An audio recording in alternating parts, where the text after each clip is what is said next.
हमें तय करना होगा कि जब ये संकट का काल है और हमारी देशभक्ति हमें ललकार रही है। ईरान में छिड़ी इस भयानक जंग ने पूरी दुनिया की सप्लाई चेन को हिलाकर रख दिया है।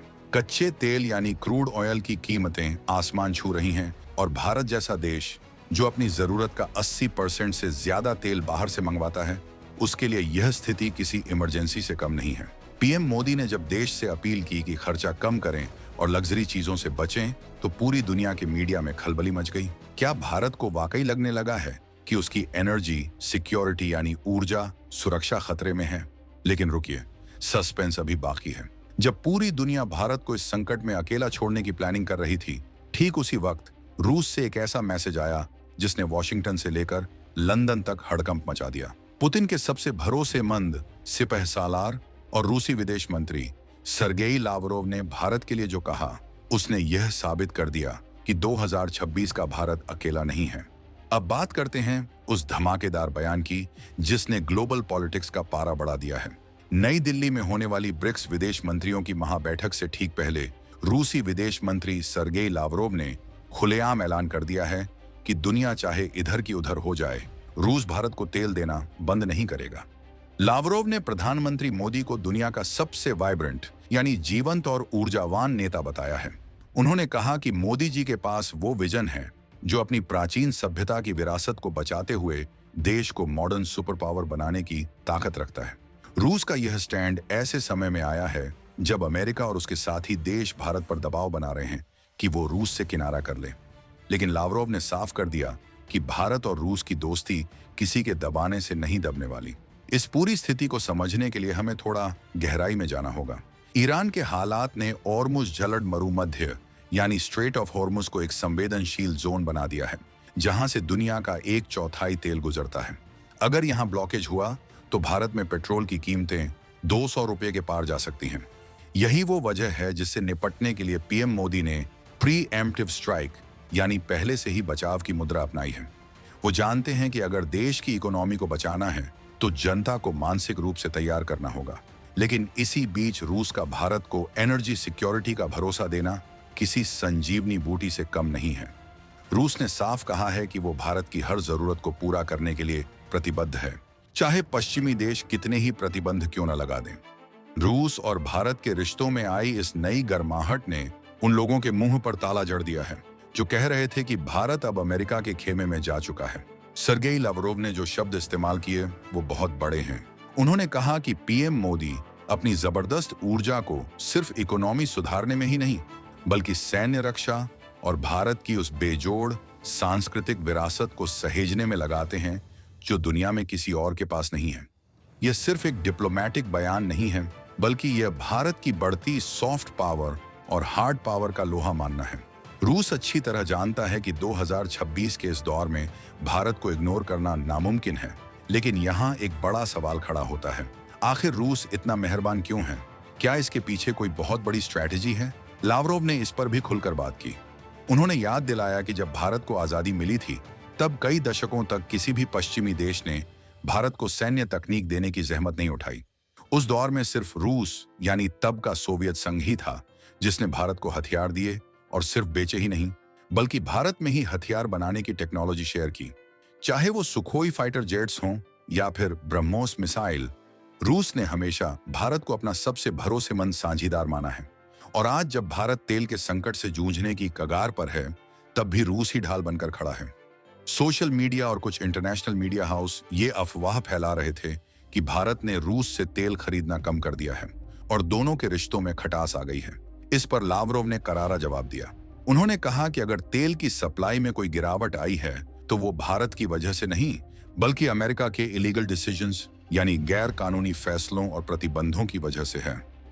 रूस ने भारत को भरोसा दिलाया है कि वो वेस्टर्न कंट्रीज के इन अनुचित उपायों को नाकाम करने के लिए हर मुमकिन कोशिश करेगा। इसका सीधा मतलब यह है कि रूस और भारत अब डॉलर के बजाय अपनी करेंसी में व्यापार को और तेज करेंगे ताकि कोई भी तीसरा देश हमारे बीच में ना आ सके। ब्रिक्स यानी ब्रिक्स का ये मंच 2026 में बहुत ज्यादा पावरफुल हो चुका है।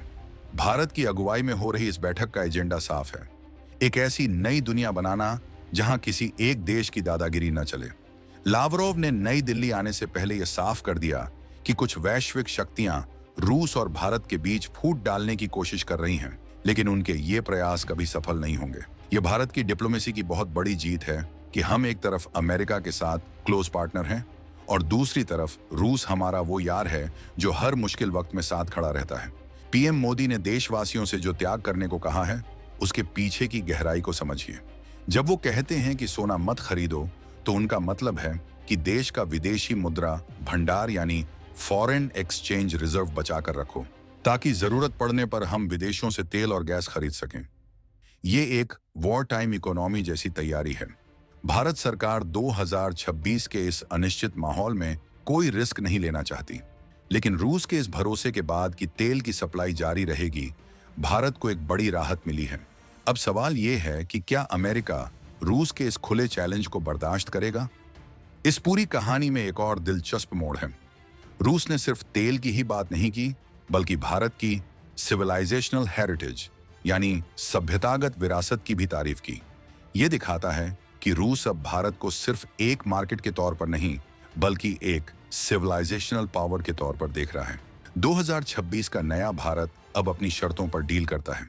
लावरोव का यह कहना कि मोदी जी दुनिया के सबसे वाइब्रेंट लीडर हैं, यह दर्शाता है कि ग्लोबल लीडरशिप में अब भारत का कद कितना ऊंचा हो चुका है।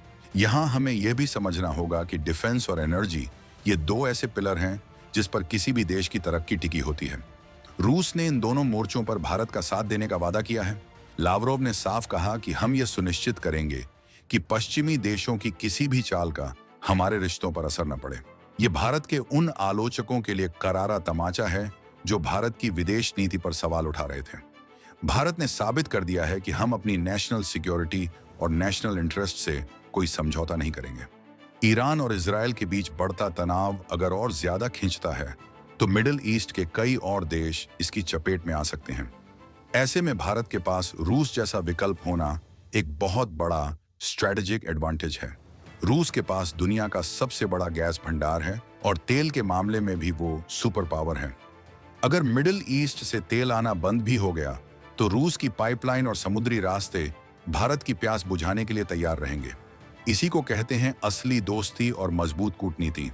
सर्गेई लावरोव का नई दिल्ली का दौरा सिर्फ एक मीटिंग नहीं है, बल्कि ये पश्चिम के लिए एक चेतावनी है। ये मैसेज है कि ब्रिक्स के देश अब एकजुट हैं। पुतिन और मोदी की ये जुगलबंदी 2026 में दुनिया का नया नक्शा लिख रही है।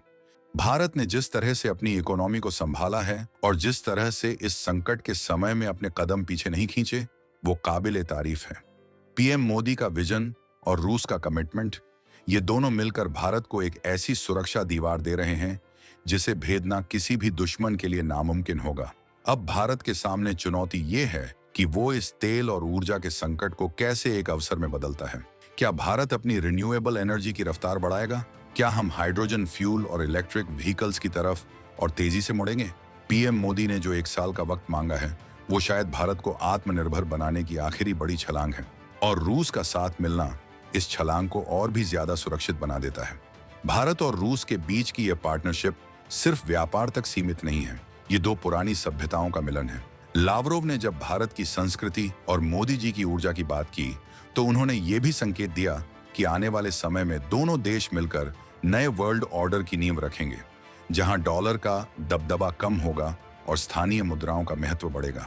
2026 का साल इतिहास की किताबों में इस बात के लिए दर्ज किया जाएगा कि कैसे एक तरफ दुनिया जल रही थी और दूसरी तरफ भारत अपनी सूझबूझ और मजबूत रिश्तों के दम पर सुरक्षित निकल गया। आज जब आप ये खबर सुन रहे हैं, तो याद रखिएगा कि देश के नेतृत्व ने जो फैसले लिए हैं, वो आपको आने वाली बड़ी मुसीबतों से बचाने के लिए हैं। पेट्रोल बचाना और फिजूल खर्ची कम करना सिर्फ एक अपील नहीं, बल्कि एक देशभक्त नागरिक का कर्तव्य है, क्योंकि सीमा पर जवान तैनात हैं और कूटनीति के मोर्चे पर मोदी सरकार रूस के साथ मिलकर भारत के भविष्य को सुरक्षित कर रही है। रूस ने अपना हाथ बढ़ा दिया है, अब बारी हमारी है कि हम अपनी एकता से इस संकट को मात दें। रूसी विदेश मंत्री का यह बयान कि जो लोग हमारी दोस्ती को लेकर चिंतित हैं, उन्हें चिंता करने की जरूरत नहीं है, ये उन तमाम साजिशों का अंत है जो भारत को अलग थलग करने के लिए रची गई थी। भारत की ऊर्जा सुरक्षा अब रूस की प्राथमिकता है और भारत की प्रगति दुनिया की जरूरत है। भारत झुकने वाला नहीं है, बल्कि वो तो दुनिया को रास्ता दिखाने वाला भारत है। पुतिन के मंत्री का ये खुला समर्थन ये साबित करता है कि भारत की धाक अब पूरी दुनिया में जम चुकी है।